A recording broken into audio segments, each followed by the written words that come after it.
जानते हैं क्या है? ये है कि एनडीए की सरकार तो बन गई, लेकिन अभी भी अगर खेला किया गया तो ये दो चेहरे ऐसे हैं जो खेला कर सकते हैं और विभागों और मंत्रालय की मांग की जा रही है। एक बार फिर से हमारे संवाददाता आनंद हमारे साथ इसी खबर पर जुड़ गए हैं, उनका रुख कर लेते हैं। आनंद, देखिए फिलहाल सभी की निगाहें जो है, ये कह लीजिए कि देश की निगाहें नीतीश कुमार पर टिकी हुई है, नायडू पर टिकी हुई है। कई मीम्स भी आपने सोशल मीडिया पर जरूर वायरल होते देखा होगा कि कहीं कोई खेला नीतीश कुमार कर सकते हैं, क्योंकि पहले से ही पलटने की एक उनके अंदर खूबी है। अब ऐसे में मंत्रालय पर अगर सहमति नहीं बनती है, क्योंकि आप कह रहे 4 ऐसे विभाग हैं जिस पर, या फिर कह लीजिए मंत्रालय जिस पर कि बीजेपी बिल्कुल भी हाथ किसी दूसरी पार्टी को नहीं डालने देगी, ऐसे में अगर सहमति नहीं बनी तो फिर क्या हालात होंगे?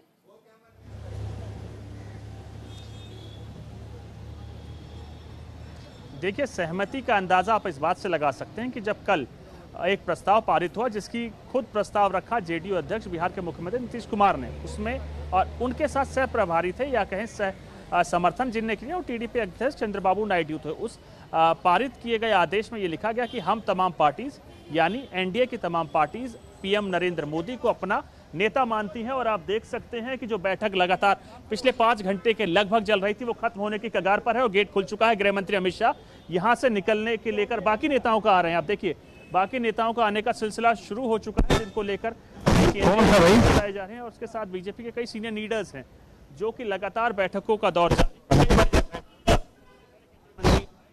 चले गए। बाकी एक एक करके एनालिसिस जो हो रहा है उसके अनुसार नेताओं का आने और जाने का सिलसिला शुरू हो चुका है। दरअसल मैं बात कर रहा था जेडीयू और टीडीपी की, तो उनका इतिहास आप देखें तो कहीं ना कहीं माना जाता है कि वो कांग्रेस के साथ भी रहे हैं। लेकिन इस वक्त सच्चाई ये है कि वो एनडीए के साथ हैं।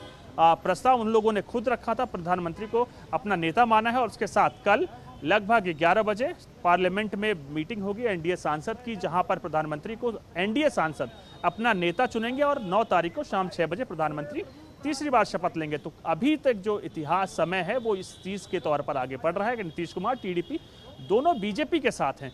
आगे क्या होगा इसका आंसर तो खुद समय के पास होगा, लेकिन इस वक्त आलम यह है कि अभी दोनों बीजेपी के साथ और आगे सरकार बनाने को लेकर, मंत्रिमंडल में अपनी हिस्सेदारी को लेकर, अपनी मिनिस्ट्रीज को लेकर लगातार मंथन कर रहे हैं। किसको क्या मिनिस्ट्री देनी है, अपने प्रोफाइल को लेकर दोनों ही पार्टी कहीं ना कहीं कोशिश कर रहे हैं कि सेंटर में उनकी भागीदारी जितनी ज्यादा रहेगी उनकी पार्टी का असर उतना ही व्यापक होगा। तो उसको लेकर लगातार बातचीत चल रही है, नेगोशिएशन चल रही है। बीजेपी के 3 बड़े नेता उनके मंथन करें, जिसमें खुद बीजेपी अध्यक्ष जगत प्रकाश नड्डा है, गृह मंत्री अमित शाह है और उसके साथ रक्षा मंत्री, तीनों बड़े नेता नेगोशिएट कर रहे हैं तमाम पार्टी से।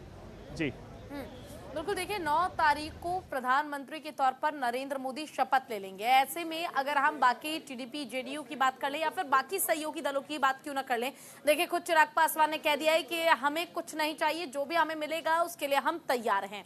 लेकिन अभी भी एक सवाल ये उठता है कि जहां एक तरफ एनडीए की बैठकों का दौर जारी है, तो देखिए विपक्ष के पास भी बड़ी मुश्किल से यह मौका आया है। विपक्ष भी इस मौके को खोना नहीं चाहेगी और पुरजोर कोशिश विपक्ष की ओर से आनंद की जाएगी कि अगर कहीं कुछ हो सकता है सरकार बनाने के लिए, कहीं कोई संभावना है, तो उस बिंदु तक पहुंचा जा सके।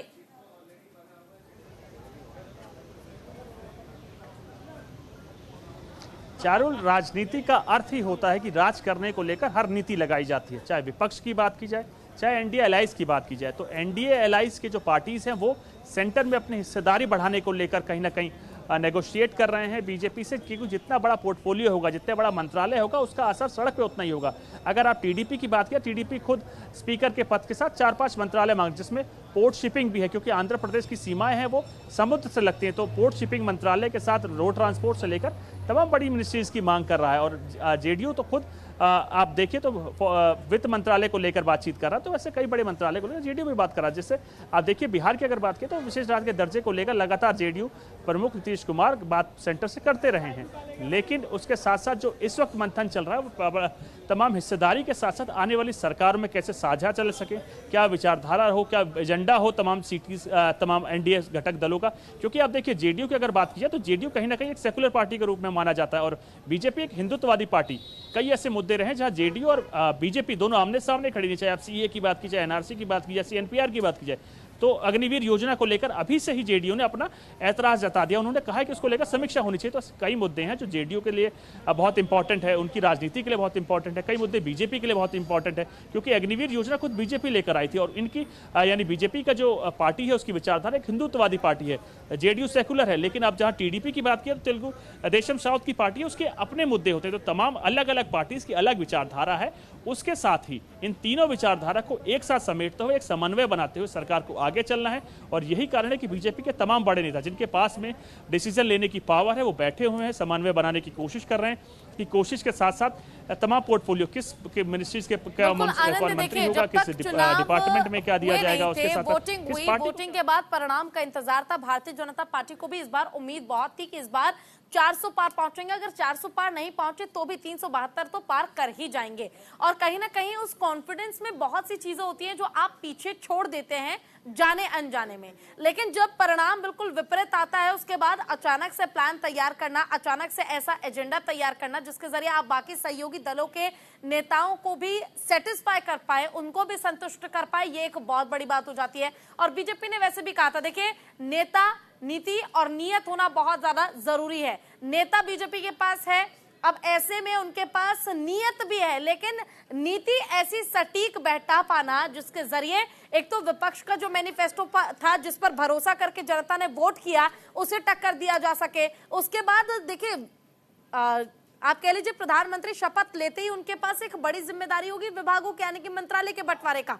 मंत्रालय पर भी बाकी नेताओं की सहमति होना बहुत जरूरी है और अगर जब तक उस पर सहमति नहीं होगी समय और लंबा खींचेगा।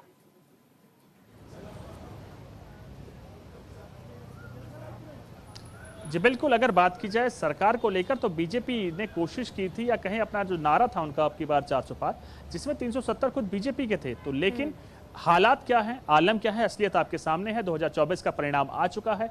बीजेपी जो सपना देख रही थी वो साकार नहीं हुआ। उसके पीछे कई कारण है। चाहे आप बीजेपी को लेके तो कहीं ना कहीं ये चीज मानी जा रही है कि बीजेपी के कई नेताओं ने जमीन छोड़ दी थी, जिसके कारण आज ये आलम हुआ। आरएसएस से दूरी ये कारण हुआ, क्षत्रिय विवाद ये कारण हुआ।